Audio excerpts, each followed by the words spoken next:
Competition में हम देहरादून के पावन धरा, उत्तराखंड के मां गंगा के तटीय स्थल हरिद्वार के एसटीए प्लांट से आए हुए हैं और यहाँ इस क्वालिटी सर्कल कंपटीशन में आए हुए सभी महानुभावों व विशिष्ट अतिथियों का हृदय तल की अनंत गहराइयों से हार्दिक स्वागत वंदन एवं अभिनंदन करते हैं।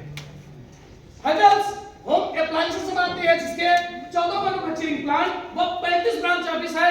हम हरिद्वार एसटीए प्लांट से हैं। हमारे यहाँ कुछ प्रोडक्ट तैयार किए जाते हैं जैसे room heater, WTG wet and dry grinder, hand grinder, mixer grinder, oil field radiator and induction cooktop.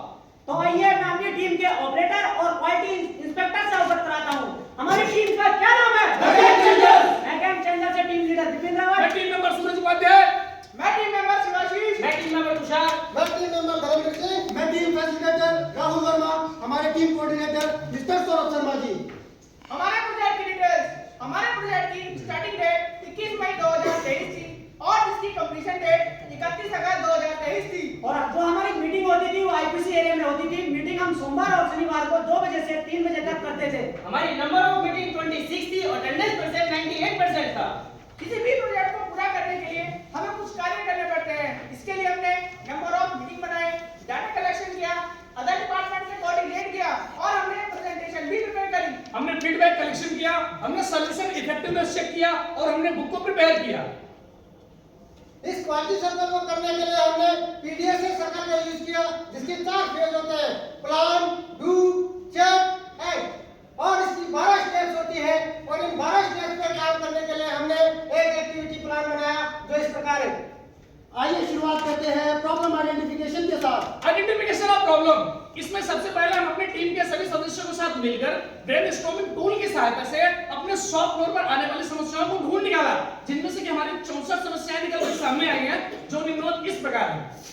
अब आगे बढ़ते हैं सिलेक्शन ऑफ प्रॉब्लम की तरफ। इसके बाद हमने अपनी सारी समस्याओं को कैटेगरी में विभाजित किया है। कैटेगरी 3 प्रकार की होती है, ए, बी, सी। ए कैटेगरी समस्याएं क्या होती है? ए कैटेगरी में वह समस्याएं आती हैं जिन्हें हम स्वयं के माध्यम से या फिर कार्य के द्वारा समस्याओं का समाधान करते हैं। बी कैटेगरी समस्याएं क्या होती है? बी कैटेगरी समस्या वह समस्या होती है जिन्हें हम और अदर डिपार्टमेंट मिलकर सॉल्व करते हैं। सी कैटेगरी समस्याएं क्या होती है? सी कैटेगरी की समस्याएं वे समस्याएं होती हैं जिन्हें हम टॉप मैनेजमेंट की हेल्प से सॉल्व करते हैं। इसके बाद हमारी ए कैटेगरी में 41 समस्याएं, बी कैटेगरी में 18 समस्याएं और सी कैटेगरी में 5 समस्याएं सामने निकल कर आती है। जिसके बाद हम बी कैटेगरी समस्याओं को क्वालिटी सर्कल में प्रोजेक्ट चुना है जिसमें हमने इंपॉर्टेंस, फ्रीक्वेंसी, डिटेक्शन के माध्यम से स्कोर किया, जो कि सबसे ज्यादा score swing operation not working को मिला। इंपॉर्टेंस 5 क्यों दिया है? क्योंकि हमें प्रोडक्शन के एक बहुत बड़े भाग का रिवर्क करना पड़ रहा था। फ्रीक्वेंसी 8 क्यों दिया है? क्योंकि हमारे 50 नंबर का प्रोडक्शन करने पर एक फिजिकल डिफेक्ट मिल रहा था। डिटेक्शन 8 क्यों दिया है? क्योंकि यह डिफेक्ट विजुअल इंफेक्शन पे पकड़ा जा रहा था। इसके बाद जो सबसे ज्यादा score swing operation not working को मिला था वो 320 था। और आगे पैरोटा चार्ट के माध्यम से हमें पता चला कि जो हमारी सबसे ज्यादा प्रॉब्लम आ रही थी वो स्विंग ऑपरेशन नॉट वर्किंग की थी, जिसका पीपीएम 15,531 आ रहा था। और आगे हमने वीडियो के माध्यम से दिखाया है जो हमारा हीटर है वो अटक अटक के चल रहा था, जिसकी प्रॉब्लम थी स्विंग ऑपरेशन नॉट वर्किंग और यही हमारा टॉप डिफेक्ट है। इसके बाद अब आगे चलते हैं डिफाइन द प्रॉब्लम की तरफ। आइए हम आपको अपना प्रोसेस फ्लो दिखाते हैं। जैसा कि आप देख पा रहे हैं, सबसे पहले हम हनीकॉम असेंबली करते हैं, उसके बाद reflector assembly, wiring connection, handle fitment, front cover assembly और उसके बाद oscillation plate assembly, base body assembly, swing motor assembly, electrical safety testing, cleaning and appearance. और यह डिफेक्ट आगे चलकर विजुअल इंस्पेक्शन में पकड़ा जा रहा था। उसके बाद final packing, MRP printing, master carton packing और फाइनल डिस्पैच हो जाता है। और जैसा कि आप वीडियो के माध्यम से देख पा रहे हैं, हमारा okay heater proper swing operation कर रहा है, जबकि नॉट ओके हीटर अटक अटक कर चल रहा है। यही हमारी problem swing operation not working है। इसके बाद इस समस्या को और अधिक गहराई से जानने के लिए हमने 4W1H टूल का यूज किया जो कि इस प्रकार है, what, where, when, who and how. What समस्या क्या थी? समस्या इंप्लाइड मॉडल में स्विंग ऑपरेशन फेलियर की थी। वेयर समस्या कहां थी? समस्या हमारी असेंबली शॉप फ्लोर पर थी। व्हेन समस्या कब से थी? समस्या हमारी अगस्त 2022 से फरवरी 2023 तक थी। हु समस्या को किसने पकड़ा? समस्या को क्वालिटी गेट ऑपरेटर ने पकड़ा। हाउ समस्या कैसे पकड़ी गई? समस्या विजुअल इंस्पेक्शन के दौरान पकड़ी गई। इसी क्रम में आगे चलते हैं एनालिसिस ऑफ प्रॉब्लम की तरफ। स्विंग ऑपरेशन क्या है और इसका क्या महत्व होता है?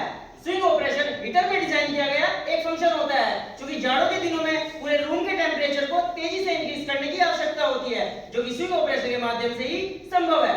यह सेल्फ ऑक्सीडेशन पर बेस्ड होता है। आगे इसमें और अधिक एनालिसिस करने पर हमने यह देखा कि इसमें हमारे प्लांट और कस्टमर पर क्या इम्पैक्ट पड़ता है, जिसमें हमारी एवरेज इंटरनल रिजेक्शन कॉस्ट 51,437 रुपए मंथली आ रही थी और पर प्रोडक्ट की मैन्युफैक्चरिंग कॉस्ट 1,255 रुपए आ रही थी।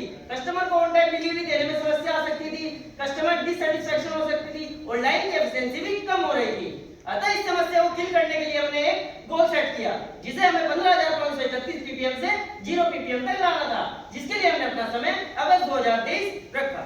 बढ़ते हैं आइडेंटिफिकेशन ऑफ कॉजेस की तरफ। इसके लिए हमने ब्रेनस्टॉर्मिंग की और फिशबोन डायग्राम की सहायता से, जिसमें man, machine, material, method, mother nature की सहायता से हमने सभी संभावित कारणों का पता लगाया, जो इस प्रकार है।